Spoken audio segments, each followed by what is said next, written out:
de una profecía, porque hoy en día muchas personas dicen que Jesús era de izquierda, que Jesús hacía cosas socialistas y que la iglesia primitiva fue la continuación del socialismo en un principio. Pero es solamente como una broma para ver realmente Jesús qué era lo que estaba haciendo por nosotros y qué era lo que realmente quería darnos a entender. Hemos visto anteriormente, hemos hablado sobre lo que es la verdad.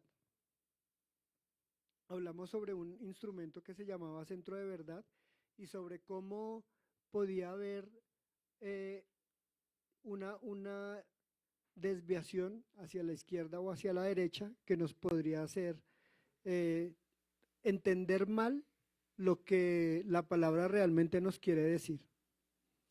Entonces vamos a ver qué es la verdad. Jesús, en Juan 8:32 dice, y conoceréis la verdad y la verdad os hará libres. La verdad es la correcta descripción de la realidad. ¿Sí? Si yo digo que tengo un buzo negro puesto, estoy diciendo algo que es real, algo que se percibe y es algo que las personas pueden verificar. ¿Sí? Es algo lógico. Pero si yo digo, no, el buzo que yo tengo es blanco, o alguien dice, no, ese buzo que usted tiene es blanco, porque yo lo percibo así, entonces estamos viendo a alguien que nos está diciendo una mentira para modificarla, para hacernos ver como si su realidad o su forma de ver las cosas fuera cierta. Pero cuando nosotros vemos qué es la verdad es todo lo que es del diseño de Dios para cada cosa. Cuando se le da el uso correcto a las cosas para lo cual fueron creadas, eso es la verdad. Pero cuando miramos en Juan 14:6 dice, yo soy el camino, la verdad y la vida. Estamos hablando de una persona.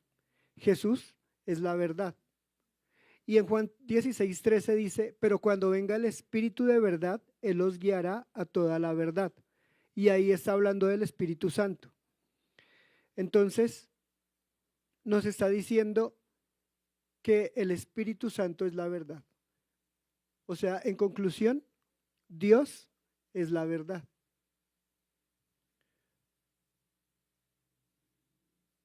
¿Cómo saber cuál es la correcta descripción de la realidad? Es la más razonable. ¿Qué es lo más razonable? Lo que es más lógico, lo que es más obvio. Hoy en día estamos viendo una desviación de las realidades. Vi hace poco un video sobre cosas que están sucediendo en nuestra ciudad y sobre cómo se están viendo. Por ejemplo, hay un joven creo que es la Universidad Nacional, que se cree pantera. Está estudiando artes plásticas, ¿no? Pero estamos viendo que él dice, yo soy una pantera, así me percibo y así deberían verme ustedes. La pregunta es, ¿eso es real? ¿Eso puede ser posible? ¿Sí? No, no es lógico, no es razonable, no es posible ni científicamente. Entonces estamos viendo una serie de, más bien como enfermedades mentales o cosas extrañas acerca de cómo la verdad está siendo modificada por mentiras. La verdad como agente de transformación. Una de las razones por las cuales la verdad no se ve como verdad hoy en día o se quiere hacer ver como que es algo relativo, ¿sí? Porque la gente dice, hay personas que dicen, la verdad es relativa, lo que es cierto para usted puede no ser cierto para mí.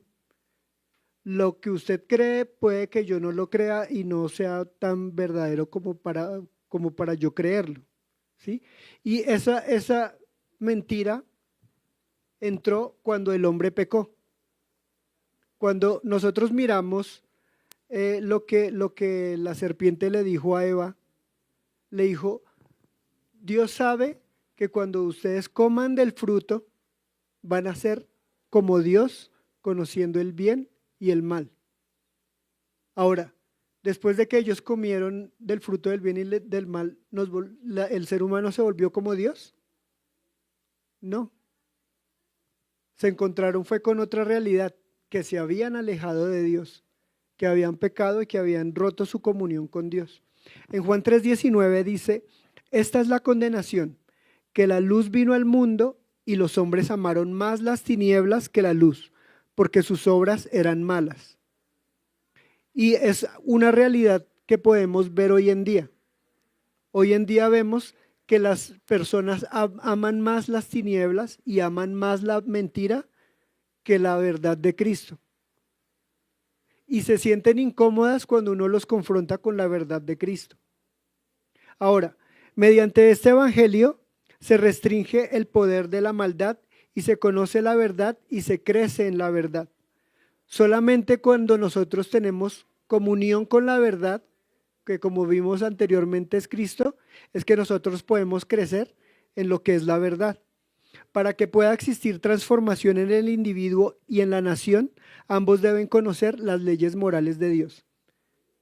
Ahora, cuando nosotros vemos este dibujito que está aquí a su mano izquierda, a mi mano izquierda, del árbol, el árbol está representando la verdad, ¿no?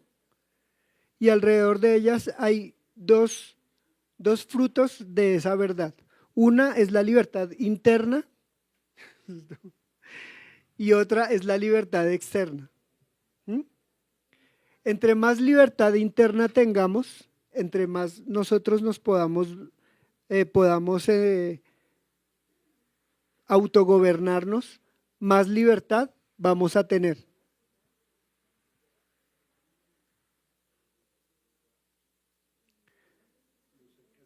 El principio para tener un gobierno es la ley natural. Romanos 2, 14, 15 dice, porque cuando los gentiles que no tienen ley hacen por naturaleza lo que es de la ley, estos, aunque no tengan ley, son ley para sí mismos, mostrando la obra de la ley escrita en sus corazones, dando testimonio su conciencia y acusándolos o defendiéndolos sus razonamientos. Entonces, hay una ley que es natural, hay una ley que está escrita en los corazones de todos los hombres. Cuando Dios dijo no matarás, es una ley que está escrita para todos por igual. Sabemos que matar es malo, sabemos que robar es malo, ¿sí? Sabemos que hacerle daño a otra persona o golpearla o ser violento contra otro u ofenderlo con nuestras palabras es malo.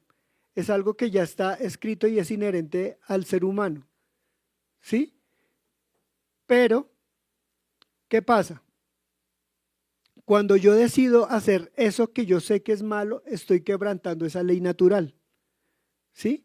Y si no hay alguien que me diga no lo haga o ese acto que usted está teniendo va a tener consecuencias, entonces ahí va a haber alguien que está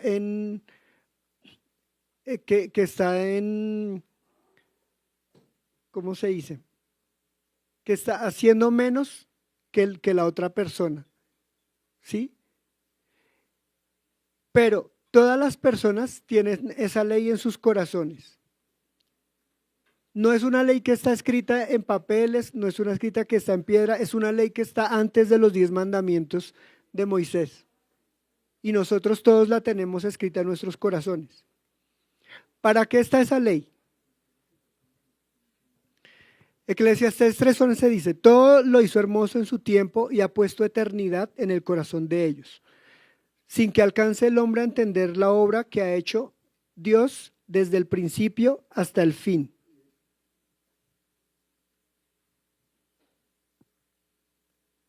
Entonces, Dios hizo que nosotros tuviéramos esa eternidad en el corazón, es su ley que es eterna. Está puesta en nuestros corazones para poder obrar conforme a lo que es su voluntad. Si nosotros no tuviéramos esa conciencia de lo que Dios quiere o de lo que Dios ha puesto en nuestros corazones, pues sencillamente andaríamos haciendo el mal, lo que primero se nos ocurra a diestra y siniestra. Los psicólogos dicen que eso se llama el subconsciente. ¿Mm? Ahora, ¿para qué es esta ley natural? La ley natural es la ley de la razón, es una verdad que es autoevidente, o sea, que es lógica, que todos tenemos en la capacidad de verla a simple vista. Cada individuo tiene suficiente capacidad de razonar que todos fuimos creados iguales, que no debemos dañar al otro, no debemos quitarle su vida ni su propiedad. Y lo sabemos porque tenemos esa ley en cada uno de nosotros. Ahora, una cosa que todos tenemos en mayor o menor cantidad, que es la empatía. La empatía es cómo te sentirías si te golpearan a ti igual, o cómo se sentiría el otro, ¿sí? Ponerse en los zapatos de la otra persona. El pecado nos llevó a pensar que somos mejores o peores que los otros, y entonces viene la desigualdad. Si nosotros creemos que hay a gente más con más valor que nosotros, es consecuencia del pecado, porque todos los hombres son creados iguales.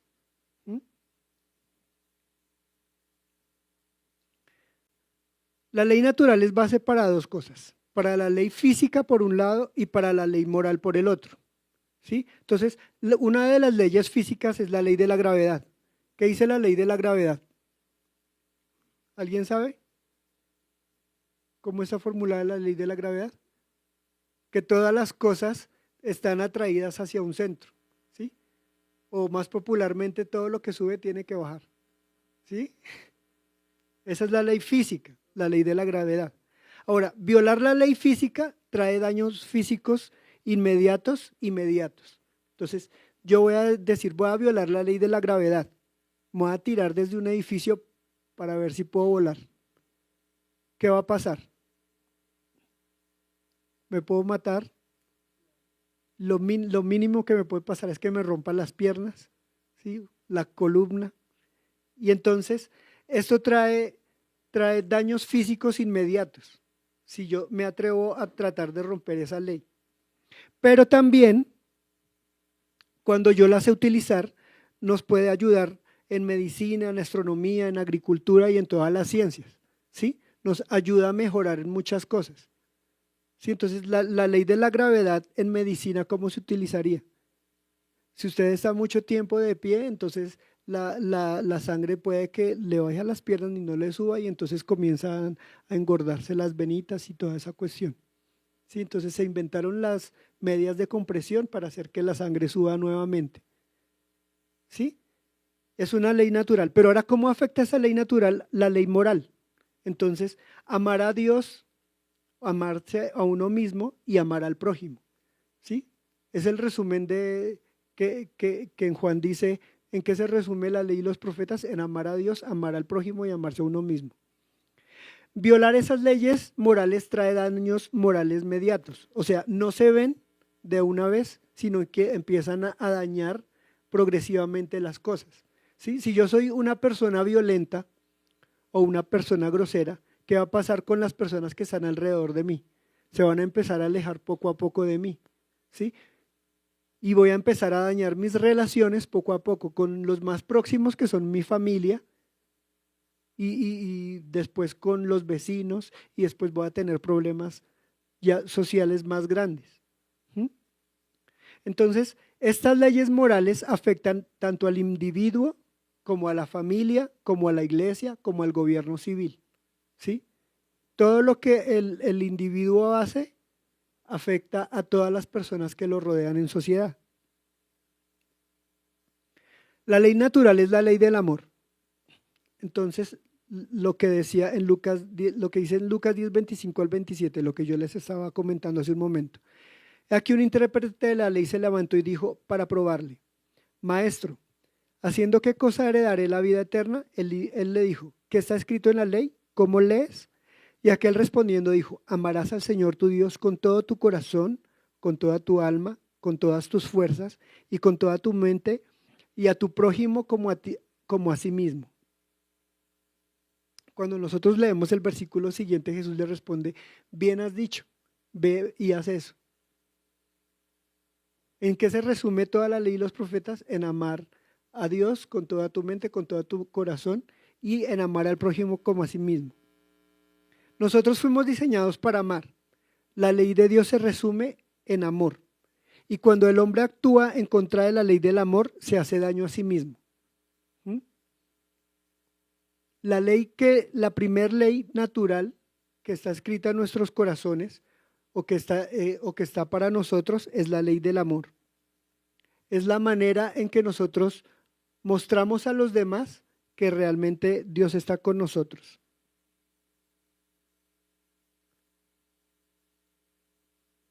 Entonces, Deuteronomio 6:5 dice, amarás al Señor tu Dios de todo tu corazón, de toda tu alma y con todas tus fuerzas, con toda tu mente, y a tu prójimo como a ti mismo. Y en Juan 13:34 dice, un mandamiento nuevo os doy, que os améis unos a otros como yo os he amado, que también os améis unos a otros. En esto conocerán todos que sois mis discípulos, si tuvierais amor los unos con los otros. ¿Mm? ¿Cómo va a hacer la gente afuera para saber que nosotros somos realmente cristianos o hijos de Dios? En que nos amamos, ¿sí? No en que en mi carro en la parte de atrás dice Cristo te ama o tiene el pescadito de Jesús. No, no es porque yo me niego a tomar o a bailar cuando estoy en una reunión familiar, en una fiesta. No es por eso.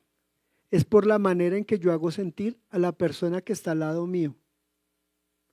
Es por la manera en que yo trato a las personas que están cerca de mí y en cómo yo me expreso de las personas que no están tan cerca, pero que yo conozco.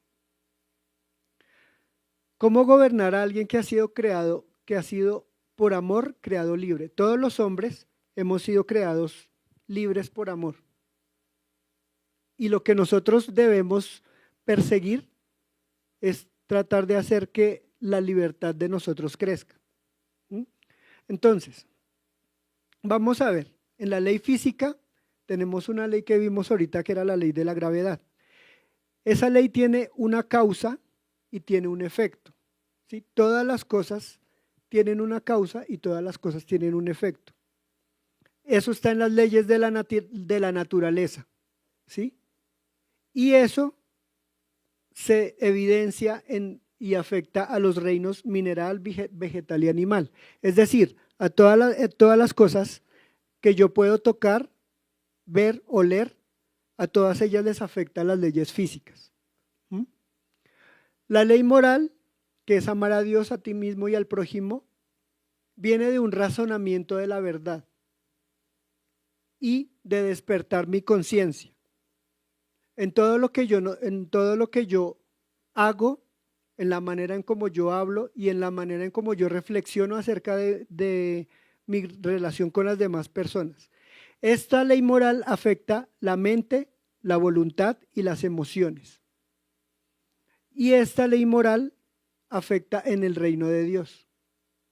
¿Sí me entienden? Una afecta los reinos que yo puedo ver, el reino físico, y el otro en el reino de Dios. ¿Cómo decidir en voluntad? El orden del alma es esta: mente, voluntad, emociones. Es decir, yo primero pienso, luego hago y luego eso me produce un sentimiento. Entonces, la manera correcta de hacerlo es, yo pienso en trabajar para conseguir un dinero, ¿sí? Para comprar alguna cosa que yo quiero tener. Entonces, trabajo y luego cuando tengo el dinero compro lo que quiero y eso me produce una emoción, ¿sí? Un placer, una felicidad, una alegría el poder proveerle a las personas que yo quiero. Pero si yo tengo una tarjeta de crédito y me voy al centro comercial, ¿compro por voluntad o compro por emociones? Porque si yo voy, ay, esto me gustó, ay, tan bonito, ay, ¡fum! Pasa el tarjetazo, ¡fum! Pasa el tarjetazo. ¿Qué está pasando? No estoy, no estoy pensando lo que estoy haciendo y los resultados van a ser, quebré una ley, ahora pague. ¿Ustedes han escuchado alguna vez el dicho? Cuando yo era niño entraba a unas tiendas y decía 1000 risitas para fiar, 1000 madrazos para pagar. ¿Se acuerdan de eso? Eso es exactamente lo que pasa cuando no actuamos en el orden correcto que Dios puso. Ahora, Jeremías 17:9 dice una verdad. Engañoso es el corazón más que todas las cosas y perverso. ¿Quién lo conocerá? Nosotros somos guardianes de nuestro propio corazón, de nuestras propias emociones. Y el que debe regir es la mente. Y en 2 Corintios 10:5 dice cómo se hace eso. Dice, llevando cautivo todo pensamiento a la obediencia a Cristo. Si yo llevo mis pensamientos en obediencia a Cristo, voy a poder hacer las acciones correctas y eso me va a llevar a tener las emociones correctas. Ahora, Dios gobierna y sobregobierna. ¿Cómo gobernar a alguien que he creado libre por amor?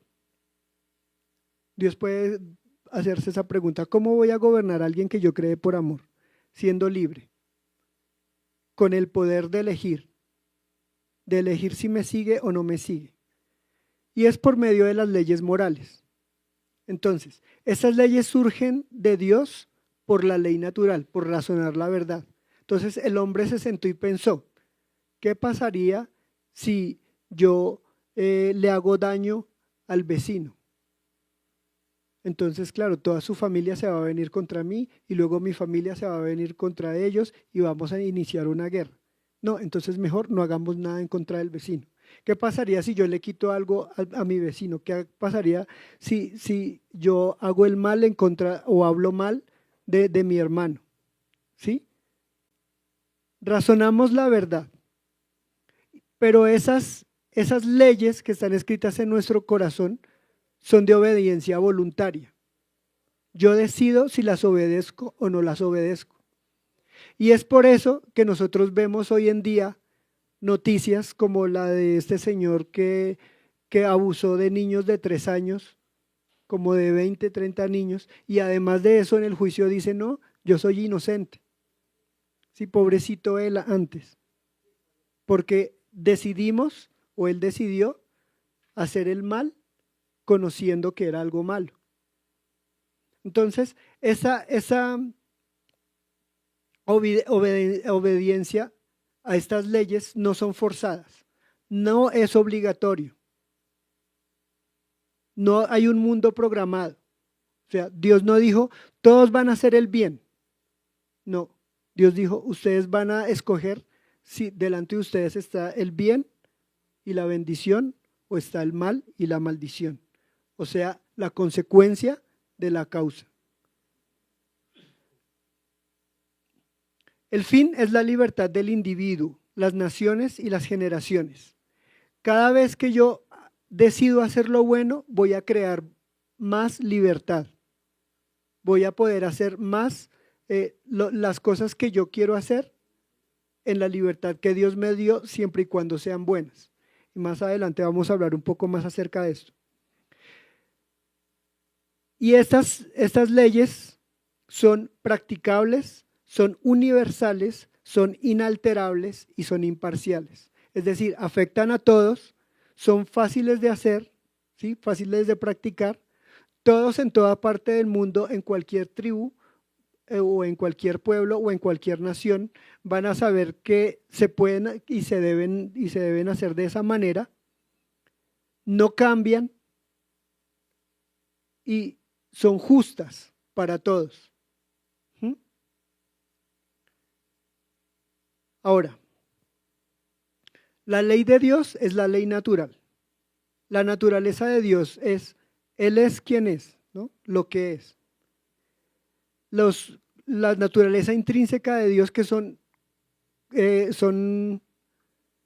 cosas que son solamente de Dios, son atributos que solamente le pertenecen a Dios. Como ser eterno, que siempre ha sido, siempre es y siempre será, como ser omnisciente, que es conocer todas las cosas, omnipresente, que es estar en todo tiempo y en todas partes al mismo tiempo, ¿cierto? Y omnipotente, que es todo, es poder hacerlo todo. No hay mandamiento para que el ser humano sea lo anterior. O sea, no, nadie puede ser, ningún ser humano puede ser eterno, ni omnisciente, ni omnipresente, ni omnipotente, ¿cierto?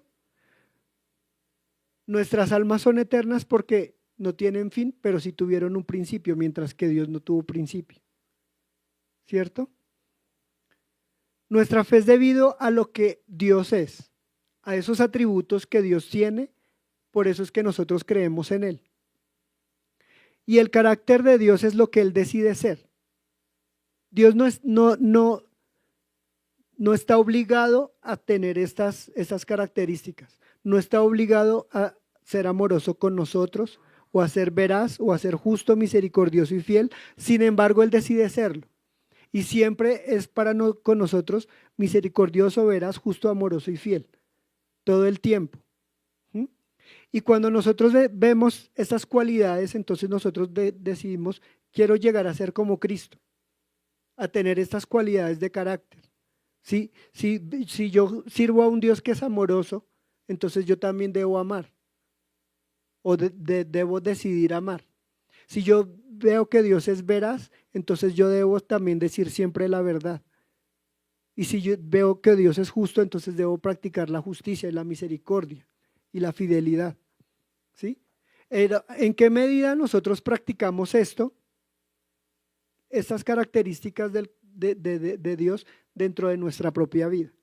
Esa es una de las preguntas que debemos hacernos.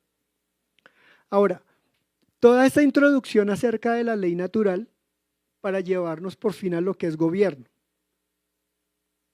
Y según el diccionario Webster de 1828, que es el único diccionario que existe escrito conforme a los conceptos escritos en la Biblia, conforme a lo que Dios dice en su palabra. Ahí están esos conceptos. ¿Qué es el gobierno? El gobierno es dirección, regulación, control y restricción.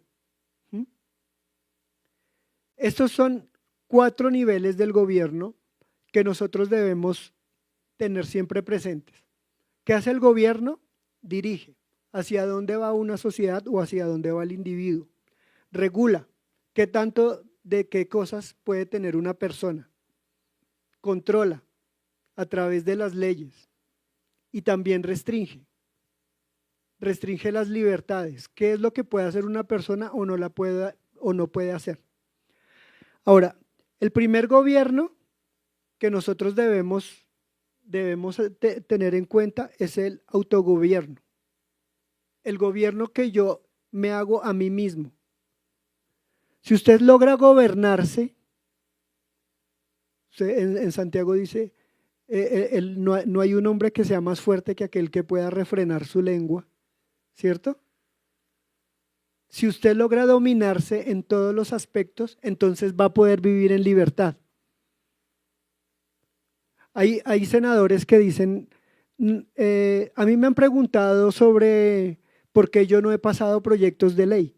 Y dice, es que nosotros no solamente tenemos que hacer proyectos de ley, sino debatir los que están pasando para que no hayan tantas leyes, porque entre más leyes hayan, menos libertad va a haber. Y cuando uno se sienta a pensar en eso, dice, pues sí, entre más leyes hayan, va a haber más restricciones. ¿Qué es lo que puede hacer una persona, sea natural o jurídica, y hasta dónde puede llegar? En cambio, si no existen esas leyes, pues entonces va a haber más libertad.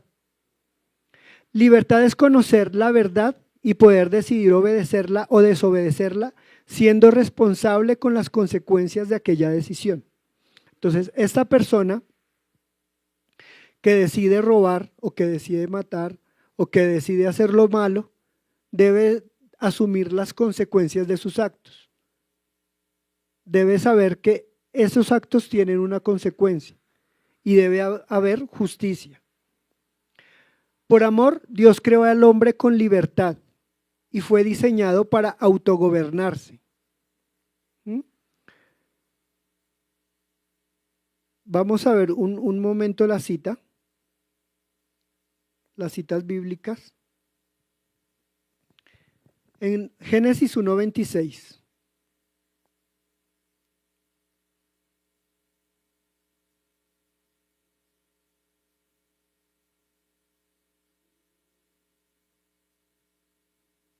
Dice, entonces dijo Dios, hagamos al hombre a nuestra imagen y conforme a nuestra semejanza, y señoree en los peces del mar, en las aves de los cielos, en las bestias de la tierra, y en todo animal que se arrastra sobre la tierra. Dios diseñó al ser humano para que fuera libre. No libre como, no como las bestias que pueden correr libres por el campo y hacer lo que quieran, sino libres con conciencia de que todo lo que ellos hagan va a tener una consecuencia. ¿Sí?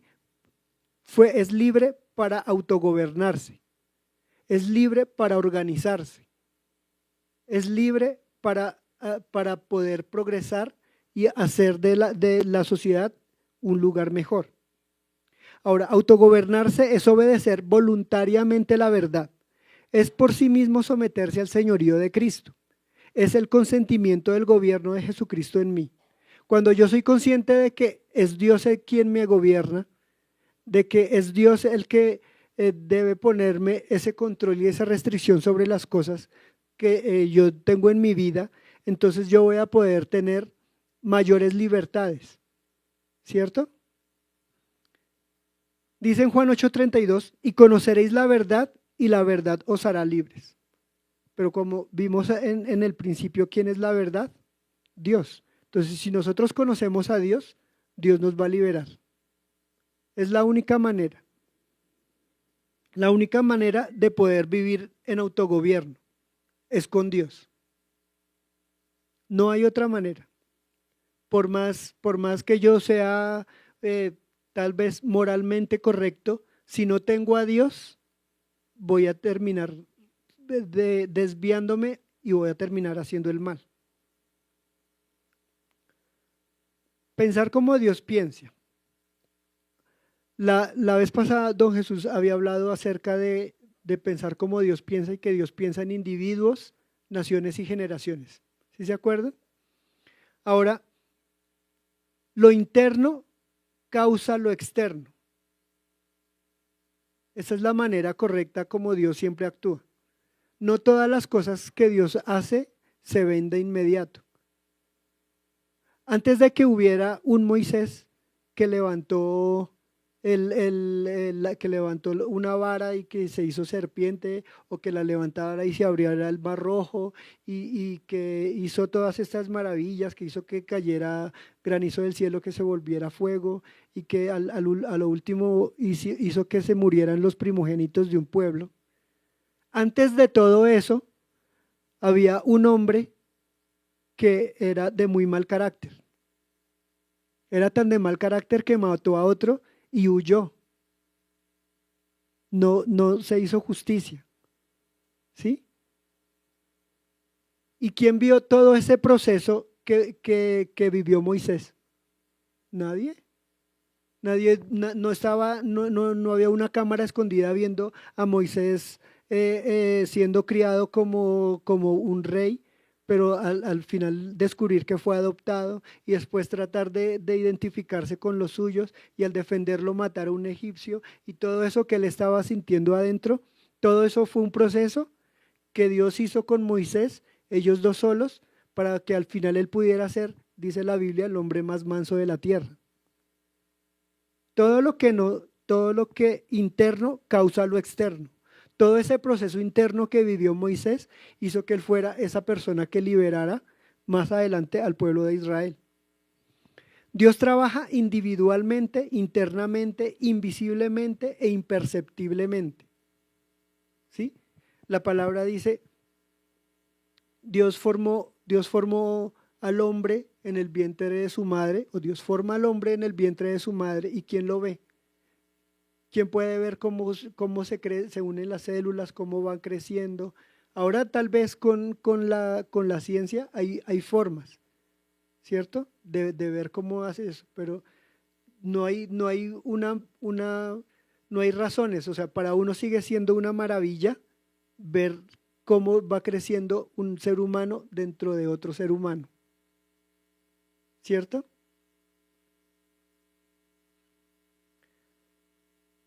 Ahora, la idea de Dios, el hombre y el gobierno en una nación se refleja en sus instituciones religiosas, civiles y sociales. Entonces, estas ideas que nosotros estamos viendo, ¿cómo se ven o cómo se reflejan en la iglesia? ¿Cómo se reflejan en las instituciones civiles y en las instituciones sociales? ¿Hasta qué punto nosotros como cristianos estamos participando de esas instituciones?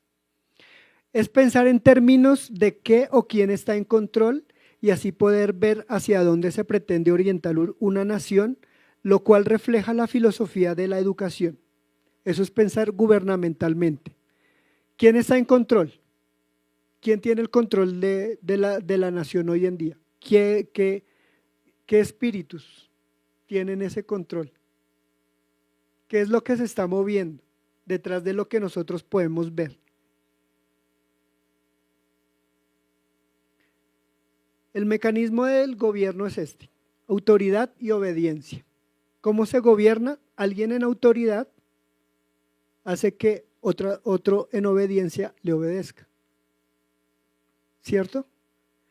En ese punto nosotros podríamos decir, sí, hay gente que se podría decir que es más que otros, porque unos mandan y otros obedecen. ¿Ustedes qué creen? ¿Si hay alguien más que otro porque uno manda y el otro obedece? No. ¿Cuál es el orden? El que manda es porque tiene una capacidad de organizar, ¿cierto? Y el que obedece es porque se necesita la mano de obra o porque se necesita alguien que ejecute y se hagan las cosas para que los dos juntos en sociedad puedan progresar y vivir mejor. No porque el uno sea más que el otro. Porque si el que manda no tiene a quién mandar, ¿qué puede hacer? Y si el que obedece no tiene una visión, ¿qué puede hacer? ¿Sí me entienden? Ahora seguimos. La autoridad es un poder legal o un derecho a mandar o actuar como la autoridad de un príncipe sobre sus súbditos y de los padres sobre los hijos. Esto es la definición del diccionario Webster de 1828. Es un poder legal. ¿Quién le da a una persona ese poder de mandar? ¿Qué dice la Biblia? ¿Quién da ese poder? Dios. ¿Sí han leído ese versículo? Toda autoridad es impuesta por Dios. Es la capacidad dada por el autor para hacer el bien, y el supremo autor es Dios. Por lo tanto, toda autoridad es delegada por Dios, por lo que toda autoridad proviene de Dios. Entonces nosotros podemos decir, ¿y ese presidente que nosotros tenemos con la autoridad que tiene fue Dios quien lo puso? Pues lo elegimos nosotros, pero Dios le dio la autoridad. Y puede que haga cosas, tiene la autoridad para hacer cosas buenas como para hacer cosas malas, porque Él tiene su voluntad y Él puede decidir o no obedecer a la ley natural. Y Él sabe lo que es bueno y lo que es malo. Entonces, Romanos 13 del 1 al 5 dice: sométase toda persona a las autoridades superiores, porque no hay autoridad sino de parte de Dios, y las que hay por Dios han sido establecidas. Entonces uno dice, ¿me toca someterme? De modo que quien se opone a la autoridad, a lo establecido por Dios, resiste. Y los que resisten acarrean condenación para sí mismos. Porque los magistrados no están para infundir temor al que hace el bien, sino al malo. ¿Quieres no temer a la autoridad? Haz lo bueno y tendrás alabanza de ella. Porque es servidor de Dios para tu bien. Pero si haces lo malo, teme, porque no en vano lleva la espada, pues es servidor de Dios, vengador para castigar al que hace lo malo. Por lo cual es necesario estarle sujetos, no solamente por razón del castigo, sino también por causa de la conciencia. Ahora, cuando uno mira este versículo, dice, está complicado, ¿sí o no? ¿Ustedes han visto las personas protestar contra la policía? ¿Quién lleva la espada? O en nuestro caso, ¿quién lleva las armas? La policía, el ejército, ¿cierto? Y ahí dice, si tú haces el bien, no tienes por qué temer. Pero si haces lo malo, teme, porque no en vano lleva la espada, pues es servidor de Dios. Ahora, ese servidor de Dios también es un ser humano. Así que también tiene voluntad y puede fallar, puede pecar, puede equivocarse, puede hacer lo malo. Ahora, hay 3 instituciones educacionales en una nación. Estas 3 instituciones son lo que nosotros debemos tener más en cuenta, porque una de las maneras por las cuales una nación empieza a corromperse es porque se deja de educar. Y la primera institución es el hogar. ¿Qué se enseña en el hogar? El carácter cristiano. ¿Sí? ¿Cómo debe una persona buscar a Dios? ¿Quién lo debería enseñar? Los padres. ¿Y cómo se enseña? A través de la influencia y la coerción. ¿Qué es la coerción? ¿Alguien sabe qué es la coerción? ¿No? El uso de la fuerza o por obligación, ¿cierto? Eso es coerción. ¿Quién tiene esa autoridad? El papá y la mamá, ¿cierto? Sobre los hijos. Papá y mamá son los que ponen el horario, a qué horas debo llegar a la casa, y la consecuencia si no cumplo esa regla. ¿Sí? Ojo con eso, porque hay papás que ponen reglas, pero no ponen consecuencias si no se cumple esa regla. Entonces, ¿qué pasa con los hijos? Hacen lo que quieren, porque no tienen claro cuál va a ser la consecuencia. O están jugando a una ruleta rusa, porque si yo llego tarde y mi papá está de buenas, pues no pasa nada. Pero si está de malas, de pronto me coge a rejo y, mejor dicho, me acaba. ¿Sí? Por eso es que debemos ser claros. Y debe haber una influencia, es decir, un ejemplo. Esa es la primera manera en cómo en el hogar se debe educar a los hijos. La manera como la iglesia educa en cuanto a la conciencia cristiana, o sea, lo que nosotros estamos haciendo, cada vez que nosotros asistimos a una reunión, en nuestros grupos, en los domingos, en la reunión dominical, en una clase como estas, en una actividad como la escuela en las escuelas que se hacen en las diferentes iglesias, se despierta la conciencia cristiana. Entonces, cuando yo me confronto con lo que dice la palabra y cada vez profundizo más, digo, entonces es por esto que yo estaba haciendo las cosas mal. Está mal que yo le pegue a mi esposa.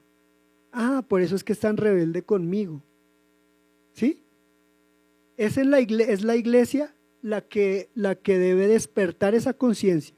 Y la única manera como tiene la iglesia de hacerlo es por influencia.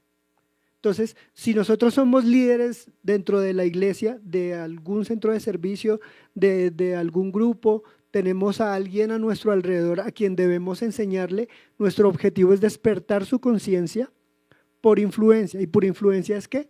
Por ejemplo. ¿Cómo está nuestro ejemplo para enseñarle a otro acerca de lo que Dios quiere que nosotros hagamos? Y el último es la escuela. En la escuela se imparte el conocimiento y las ciencias y se enseña por influencia. Cuando nosotros enviamos a nuestros hijos a la escuela y a veces llegan con cosas raras, con ideas extrañas, ¿dónde lo aprendieron? En la escuela. ¿Se lo enseñaron a las malas? No. Es por influencia. Y no puede que no sean los maestros los que le enseñen.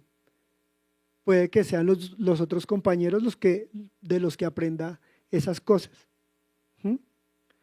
Entonces, tenemos estos 3 estamentos, estas 3 instituciones en las que nosotros debemos debemos cuidar para que se enseñe lo que es correcto, para que se enseñe lo que debe hacer. Pero estas tres instituciones tienen otra función, que las vamos a ver acá, y son función de gobierno.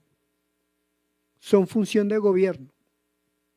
Entonces tenemos el hogar que debe gobernar para que se forme el carácter cristiano, y lo hace por influencia y coerción. Sí, lo hace por las buenas y por las malas. Luego tenemos la iglesia, que despierta la conciencia cristiana y que lo hace por influencia, por el ejemplo. Pero tenemos el gobierno civil. Aquí ya no está la escuela, aquí está el gobierno civil, que es el que nos dice, es el que imparte seguridad y justicia. Y la única herramienta que tiene, ¿cuál es? La coerción. ¿Sí? Entonces, ahí es cuando nosotros vemos, hay un legislativo que hace leyes para restringir las libertades, y hay un poder judicial que es el que persigue al que infringe esas leyes y les da, o se le debería dar, el castigo justo por haberlos cometido. ¿Sí? Ahora, ¿qué es lo que pasa o qué es lo que nosotros vemos? ¿Quiénes componen el gobierno civil? ¿Quiénes lo componen? Personas, ¿cierto? Personas que aprendieron que, ¿en dónde? Personas que fueron formadas conforme a los principios cristianos, personas que saben y tienen un carácter acorde a lo que Dios quiere. ¿Sí? Entonces ahí es donde está nuestro papel y ahí es donde debe despertar la iglesia.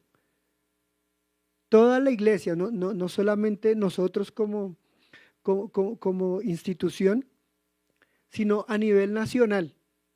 Cuiden lo que están enseñando, cuiden la manera como lo están enseñando, cuiden a sus hijos, porque esos hijos son los que se van a levantar y pueden estar participando de una de las tres ramas del poder público y pueden estar haciendo las leyes para nosotros, o para darnos libertad o para restringirla, o pueden estar participando de la policía, del ejército, de los entes judiciales.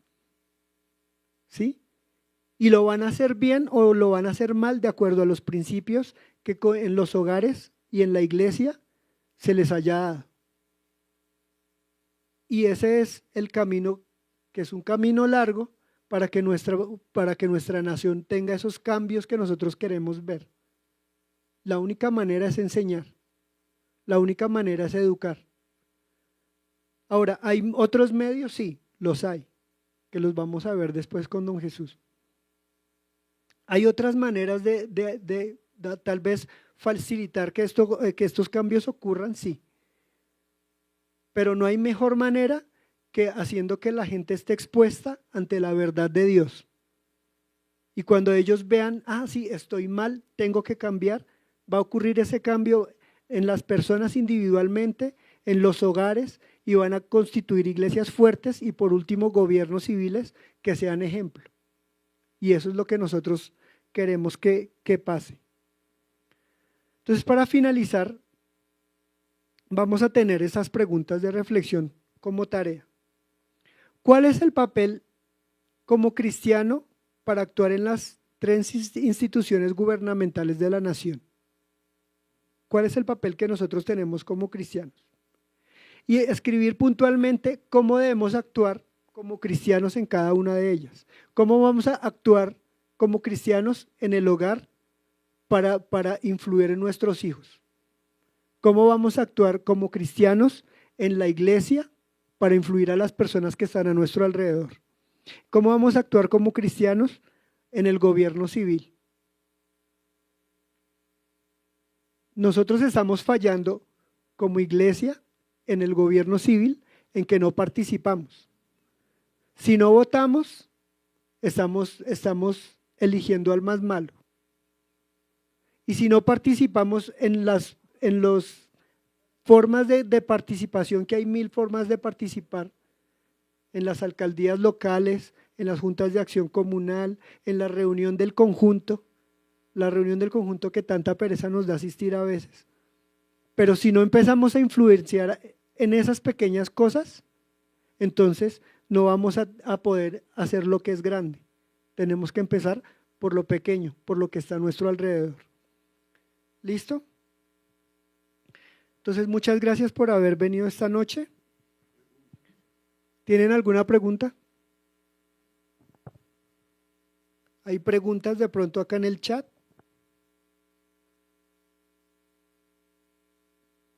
¿Preguntas?